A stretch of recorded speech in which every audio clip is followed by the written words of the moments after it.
Hi, welcome everyone to the Inside Story podcast, where we take you behind the scenes of building diverse businesses and becoming a successful entrepreneur.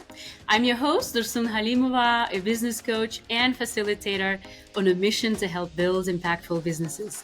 Today, we're taking a sneak peek at WEO, which is a Luxembourg-based startup. WEO focuses on using the power of data to tackle environmental, climate change, and water crises. They make environmental analytics available to everyone by leveraging the power of machine learning to turn satellite data into powerful and actionable insights, both for governments and for companies. Currently, WEO is present in the Benelux region and they are actively expanding globally. And my guest today is the co-founder and CEO of WEO, Imeshi Weerasinghe, who has an academic background in telecommunications engineering and water resource engineering, coupled with extensive professional experience in environmental and water management. Imeshi, it's great to have you on the Inside Story podcast. Welcome. Thank you so much, Jess, and it's really, really nice to be here. To start off, I would read several unfinished sentences and I would ask you to finish them for us, please. First one, being an entrepreneur means Means a lot of spontaneity and flexibility. building an impactful business requires A lot of passion. Very important for success. success as a result of Failures, as well as a lot of dedication and hard work. and the last one, being fulfilled in life means Having a well-balanced life full of family, work, as well as hobbies and time for yourself. don't we all want that? Which is very difficult to do. Thank you so much, Imeshi, for those answers. Tell us a little bit about you as well as WEO. What problem do you solve and for who? Yeah, absolutely. Maybe just to start with a little bit of the background story, how we got started. Very importantly to the story of WEO and myself is my co-founder, Charlotte Virion. We met while we were doing our PhDs in Brussels quite a long time ago now. And one of the main reasons why we started was that we found that there was this amazing research being conducted, but not necessarily being applied very quickly to the benefit of the citizens. And also while we were doing our PhDs, we also found that there was a lot of gaps in accessibility of this critical environmental data. And so there was a lot of projects being conducted by academia, but not necessarily being consistently followed through, which is necessary for this type of data and information. So Charlotte and I decided we would start WEO and try and bring this critical environmental information to be more accessible and more affordable to any of the stakeholders that needed it. So maybe just to give you an idea of what we do at WEO is we harness the power of space data and we combine this with machine learning or deep learning, and we extract tangible information about the environmental or climate risk. And then what we do is we try and help our clients, which can be cities and companies, understand how to mitigate these potential climate risks using nature-based solutions. And we do this all using satellite data and indices and indicators. And so, for example, it can be for a city, it might be them understanding, for example, where the urban heat islands are, and then understanding, well, you can plant more trees in these particular locations, or you can improve the health of trees and vegetation so that they provide the ecosystem service benefits, such as cooling down these neighborhoods, or the implementation of green roofs, for example. So this is a type of information that we provide our clients with. Amazing. And do you also then provide them some kind of recommendations in terms of how they can now deal with this data, right? If there is a heat island, as you said, in a particular area of the city, do you provide strategies, solutions, how now the municipality can address those challenges? Yeah, absolutely. So we do try and provide these tangible solutions using nature-based solutions. So we don't necessarily look at all the different technologies out there and provide all the recommendations there, but we do say, such as what I sort of mentioned, the green roof implementation or the trees, or, for example, green facades, for example. So blue-green infrastructure, things that you can use to mitigate these impacts using nature, we try and recommend. And it depends on the client. Some clients have these skill sets already in-house, so that what they really want is the information to be able to already understand how to extract these solutions. And other clients don't have this expertise and want us to recommend these solutions to them. Great. Then, yeah, as I understand, then you provide the understanding of where and what problems exist, but also you can go a step further, helping them identify what might be the most optimal and nature-based solutions then to resolve the issues. Yeah, exactly. So our platform has, for example, if a city wants to reach a canopy cover target of 50% and they're currently at 20%, we can track that for them and they see that very clearly at what stage they're at. It's so powerful what you can do with the space data. Absolutely. In the early years of building your company, you received some feedback from various stakeholders who were trying to discourage you working with cities and instead focus on working with insurance companies. And one reason being that insurance companies have the money to pay for your product, right? But for whatever reason, you decided to ignore this feedback and focus on cities instead. What made you ignore the feedback and still focus on cities, which one can argue might have less financial resources? Yeah, look, this is quite easy for me to answer. One of the biggest reasons I think already that I mentioned why we started this, myself and Charlotte, was really to have an impact. And so we decided that working with cities, we can have a real tangible impact. And working with cities, they are the type of stakeholders that find this data difficult to access if it is expensive or if it is not necessarily available consistently. So we found them a very good stakeholder to work with to have a real impact.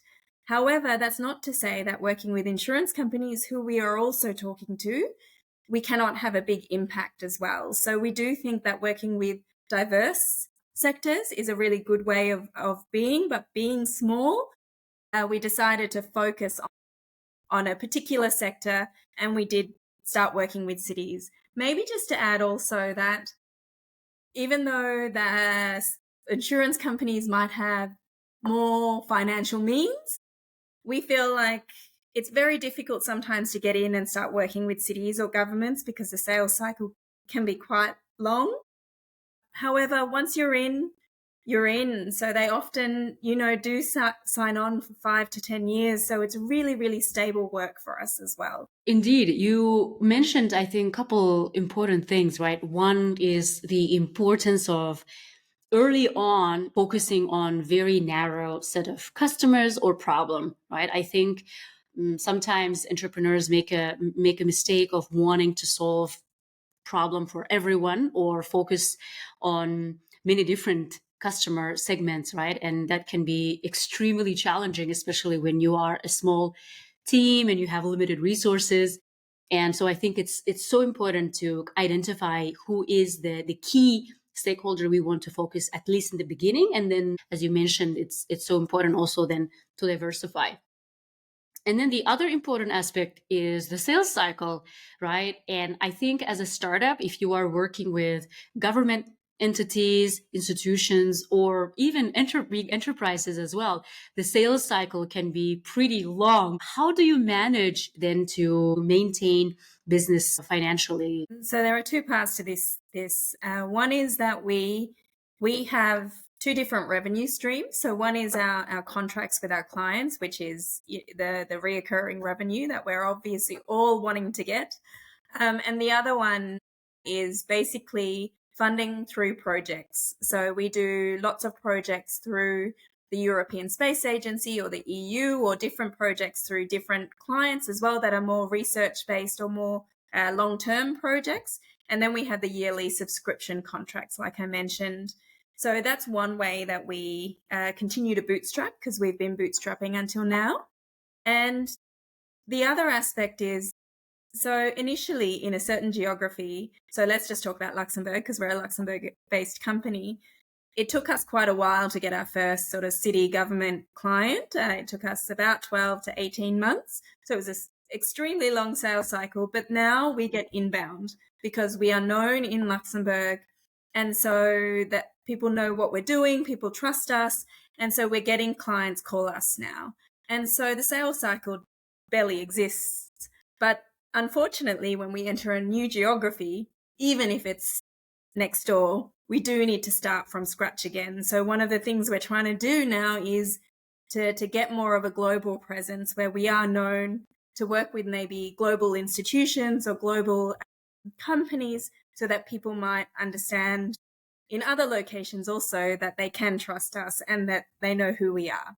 So this is a little bit our strategy, and in a way, initially long sales cycle, but it can go down to zero. Yeah, it's all about investing initially all the resources, energy to build trusting, credible relationship with clients. And then, yeah, it's very nice to be in your position, right? Clients calling you instead of you chasing them. That's great. Actually, recently I had the podcast episode is out. I don't know if you know Guy Schumann with Yeah. RSS Hydra. Yeah, I think your companies work on similar set of challenges. And I remember in our conversation with Guy, we were talking also about working with the humanitarian sector, right? Especially in disaster risk reduction. I don't know if you also work in that sector, because you mentioned trying to go global. One of the goals you're prioritizing is also to work with global organizations and stakeholders, right? Which I guess when it comes to humanitarian sector, for example, the UN, different UN agencies might be a big player in that field. Yeah, absolutely. In fact, actually, the news has just come out, so I can talk about it. But we've just got a pilot with the Australian Red Cross. So the idea is to actually build and co-design a process where they understand in a particular community the climate vulnerabilities and understand how to mitigate them, using local knowledge as well as our technology. And then the idea is hopefully to roll this out to the entirety of Australia. So this is really, really huge for us. One, because this is why we started this in the first place. So we're super excited to be working with the humanitarian sector. And two, because this is a really, really interesting project where we will really see how we can scale, because Australia, as you can understand, Luxembourg compared to Australia, the scale is massive. So we're really excited about this. And also just the fact that we can co-design this with local expertise. I mean, I had a chat with the Dago community that we'll be working with, and it was just wonderful. The motivation and the drive they have to build a more resilient community just made me want to do it straight away. So we're really excited at WEO to be able to do this. That's great to hear. Yeah. I mean, and congratulations with the partnership. I think this is, to your point, right, a great way to amplify the impact and also have impact on directly on people's well-beings and livelihoods. Yeah, look, we're really looking forward to it. Thanks. And to kind of get back to something that you shared initially, from what I know, you were part of Fit for Start program in 2019, which is Luxembourg-based startup accelerator program. It's pretty prestigious program. So kudos to you being part and graduating that program. And you mentioned also bootstrapping, right? So as part of the program, from what I know, you got some government grants, but for the most part, as you mentioned, you bootstrapped, meaning you relied on your own financial resources to grow the company. And you've also briefly mentioned how working on these projects. Now I wonder, is it more challenging actually to work on these projects? I'm assuming if it is you funded research project, generally it's also like you have to apply, there's a tender, the competition is very high, the administrative burden is very high, the time required is also a lot, right? I wonder if it is costly for you to work on these projects, and overall in the long run, like, how do you see balancing? Like, would you still kind of rely and continue working on these projects, or shift your focus more trying to have paying customers? Can you maybe share some highlights there? Yeah, absolutely. So yes, in a nutshell, shall we say, there are administrative burdens, and I wouldn't say that we lose money. I think there's a lot of benefits to these programs and projects. So one of the main aspects is what we try and cover is the R&D of a particular project or the commercialization of a particular product, not project, a particular product. So for us, that's extremely beneficial, especially like you mentioned right at the start. I mean, this is where we're still developing everything and we're trying to still commercialize and understand our market. Now we are at a phase where we are getting more and more clients. So the idea for us is to continue these projects with these institutions, because we do believe that we can also have an impact in this sector, but also to have and build up the percentage of our revenue from our clients. So in year one, our percentage of clients compared to project funding, shall we say, I'm just picking a random number because I don't remember off by heart what it was, but let's say it was 1%. Second year, it was 5. Third year, it's 20. So that's the idea, and we're continuing to increase that percentage coming from clients compared to projects. The idea is to be self-sufficient through client contracts and ARR. So to be more precise, annual reoccurring revenue, rather than project sort of once-off consulting revenue. So that's our strategy, and that's working so far. Maybe to get into it a little bit more, one of the reasons why we have been doing it this way is we are an impact-based startup. The types of funding mechanisms available for impact-based startups, in my opinion, are not sufficient to continue the mission of impact-based startups. So if we do go down the investment route where we might go to an impact VC, they still have LPs to answer to, so they still need an ROI, a 10x or whatever it is, in a certain short period of time. And for us, it's really about building a more sustainable business and growing for the impact, as opposed to, and obviously we all need profits, but as opposed to trying to get that ROI in a very, very short period of time.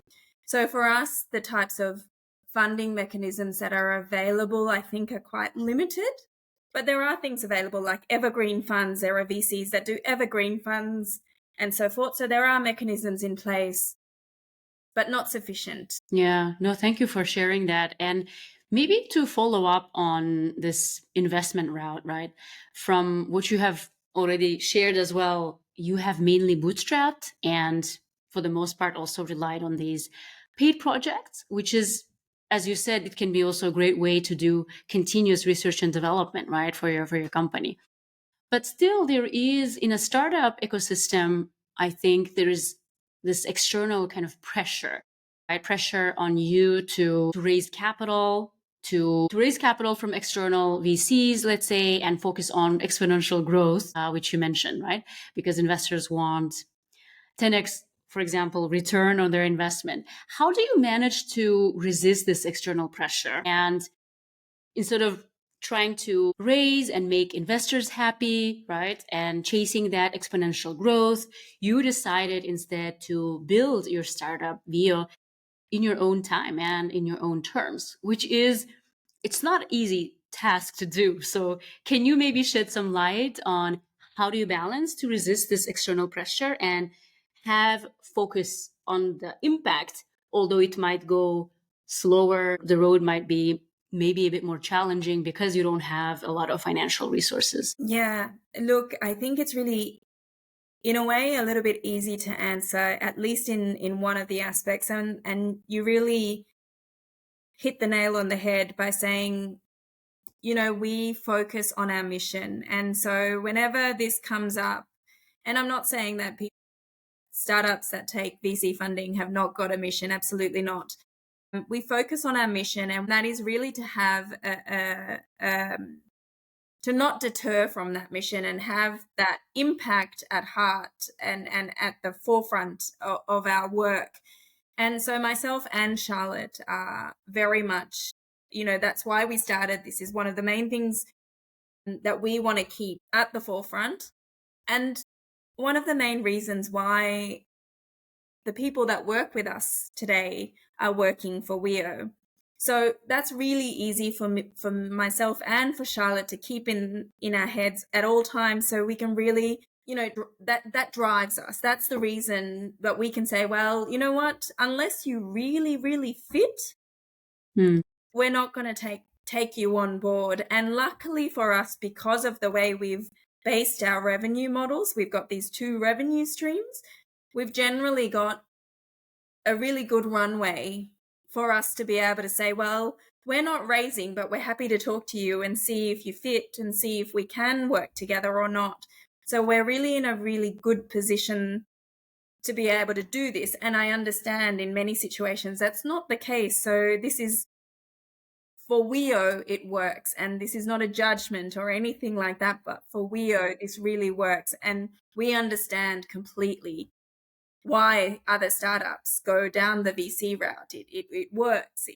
It's something that, that might be the goal as well, to get this 10x in a very short period of time. But in practical terms, what does it mean? Do you often revisit your vision and why did you start the company? And whenever you have a new opportunity, be it an external investor trying to invest in WEO or new project, new client, do you always remind yourself of the mission of like, why did we start this company? And does this, whatever the project or the money, does it fit in and still kind of is aligned with our mission? Do you always consciously ask these questions, or how do you do it in practical sense? Yeah, sure. Charlotte and I speak every day. We do really talk about how we drive the company forward and what the vision is and the mission is every day. If not directly, it's always there in our discussions. So yes, in essence, it's not something that we always bring up in our stand-up meetings with the entire team, and we have the vision and mission printed in a PowerPoint and showing everyone all the time, but we do always talk about it. And whenever we make a decision about a new client or a new customer, we do think about, well, does it fit within the mission? And sometimes it might not be that it's an easy client, but it has a really big impact in our eyes. We might still take that on because it's something that we believe in. So there's 2 elements to this. We're running a business. We need it to grow. We need it to be sustainable. But then there's also that part where we really do want to stick to our mission of having a big impact and building a more sustainable future. So we're always trying to align these 2. I really want to stress that I'm not saying that we won't find a VC that won't, fit with us. We can absolutely find. There are absolutely going to be VCs out there that might fit very well with our mission, but we are very open to these discussions without having a rush. We're not raising right now. We've got a good runway, but we're happy to have a conversation now. That's a good position to be. Yeah. There's a saying like something like the good opportunities come when you least expect them, right? Like, so it is nice that you are open to hear whatever offer is out there, right? And I think on the other hand, which is also a positive trend I have seen over the years, is that more and more investors are willing to invest in impact companies.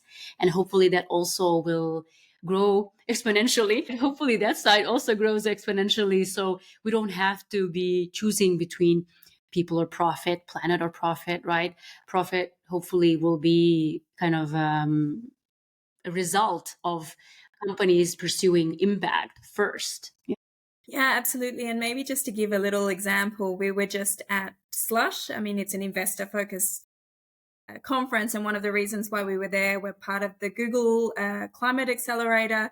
And so they took us there. And because we're not raising, we were just in a wonderful position. I met so many great investors that are so lovely, but we could connect on a personal level. Now we're connected. We will stay in touch. And so if we ever do raise, there's a lot of introductions that have already been made. So it really takes a lot of the pressure out. So if anybody and everybody, and I know it's not always possible, but if you do have the chance to do these sort of things when you're not raising, it makes it so beneficial. Indeed.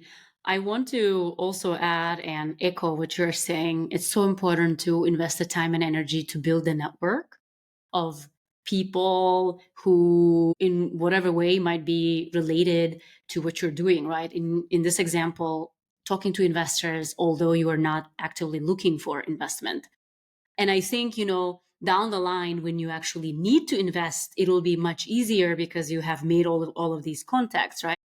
And network, I think, is such a thing that the initial cost, time and energy investment cost is so high, and it takes time for these people to establish trust and credibility, right? So it is, I think, a great idea to start investing, building relationships with people who might be beneficial for your business, even if it not today, but 10 days down the line. You're making your future job easier, I think. Absolutely. And now going back to having another co-founder who's also a woman, I must say I'm super excited. Every time I see, especially, if all the co-founders are women, women-led companies, I think kudos to you, well done, because it is challenging. I think a lot has changed. It's becoming much, much easier. But I think there are still challenges for female entrepreneurs. And depending on where you work, where you're from, there might be also societal, cultural expectations. So in your case at WEO, you are two female co-founders leading the company.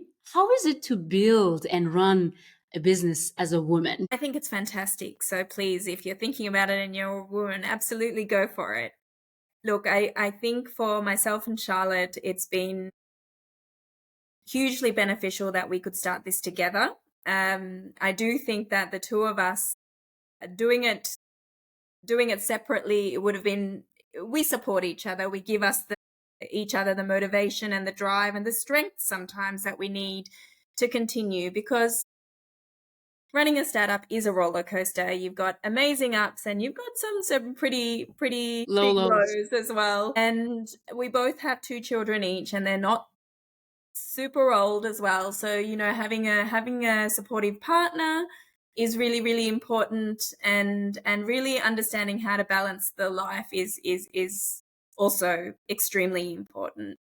But having that co-founder to support you through and also understand exactly the situation, because we're both female, so we know exactly how we feel in a given situation. So when I'm feeling maybe vulnerable, I can talk to Charlotte about that very easily, and very quickly she understands exactly what I'm going through. So that support and strengths for each other really, really, really helps us go forward. We're a team of 8 at the moment. 5 are female, 3 are men. We're not the best at equality, it seems, but in maybe a positive way for feminism. It's really nice to have people also surrounding you that are very proud of the leadership of having female founders, and not detrimental to that. So I do think the team is wonderful as well, and really happy to support each other and bring WEO forward. The fact that we're 2 women founders, I think that is something that a lot of the team is very proud of, as well as the mission. So there's a huge, shall we say, collective attitude driving WEO forward.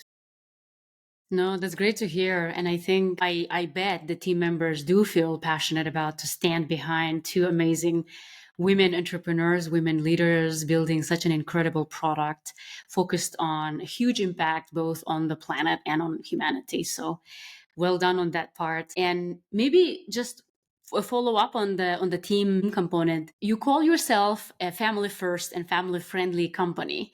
How does it translate into day-to-day work of your team? Flexibility. We allow for flexibility. So we have an office at the Luxembourg City Incubator in the city.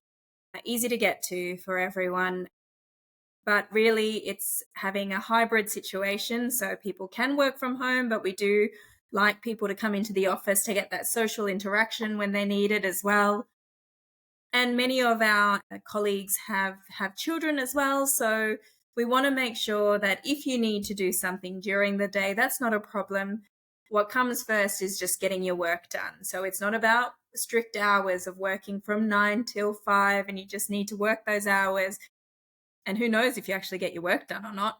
But it's really about, well, this is your task for the week, and people are autonomous. We don't just, delegate everything all the time either, but this is your task, get it done, and we're all happy.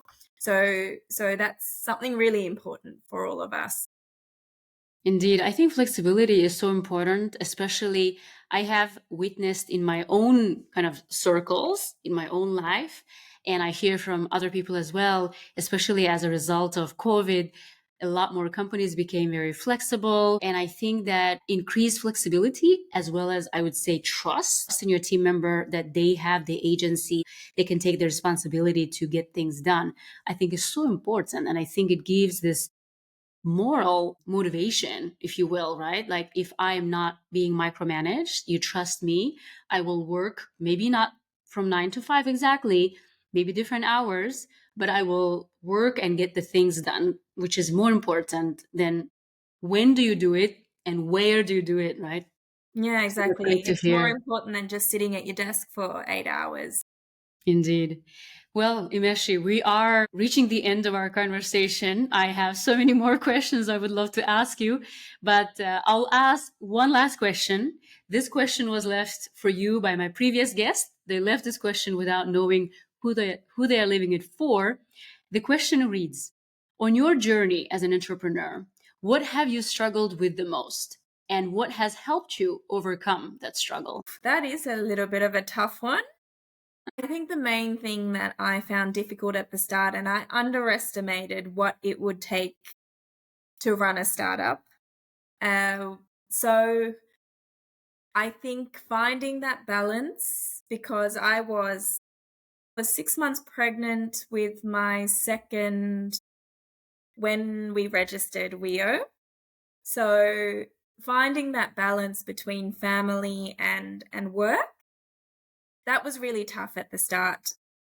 I always felt guilty at home and I always felt guilty at work that I wasn't giving enough to either of them. I think progressively, and I think that's going to be a constant evolution. I don't think I'll ever have that perfect balance, maybe, because it always changes. The needs of the family as well as the needs of WEO. But I've really learned to be zen with what I can do in both situations. And maybe I do need to stress that my family will always come first, even though WEO is like a little baby for me as well. However, I know what I can do for WEO. I really have learned to prioritize really well. So I'm never going to cross everything off my list for WEO. I'm never ever going to do that. That's what I feel. I mean, if I do, I will tell you because I will be celebrating all over. But I do know how to prioritize better than I did before. And I also have learned how to get my mind in order where I feel zen about where I am with both my family as well as work. Great. Thank you so much for sharing that. I came to the conclusion that there is no perfect balance.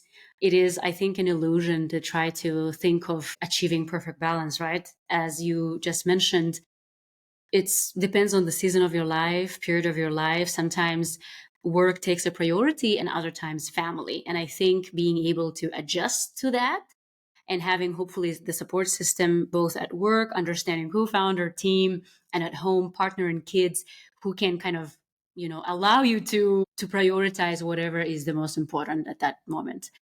Well, Imeshi, this was such a wide-ranging, insightful conversation. Thank you so much for sharing your story about building WEO, as well as showing us that, entrepreneurs are human, right? As you just mentioned, you are not perfect in the way you run your family or your business, and maybe that what makes you successful, that you are able then to prioritize and focus on what matters the most. And for you in this case is growing 2 families. So best of luck to you and your team and your co-founder. You are on an amazing mission to help tackle climate change, water related issues. These have direct impact on people's lives and livelihoods. So I applaud to the work you have done so far and wish you best of luck with growing the team, growing the company, and as well as amplifying your impact further. Thank you so much, Imeshi. Thank you so much for having me, Des, and it was really a wonderful conversation. Thank you.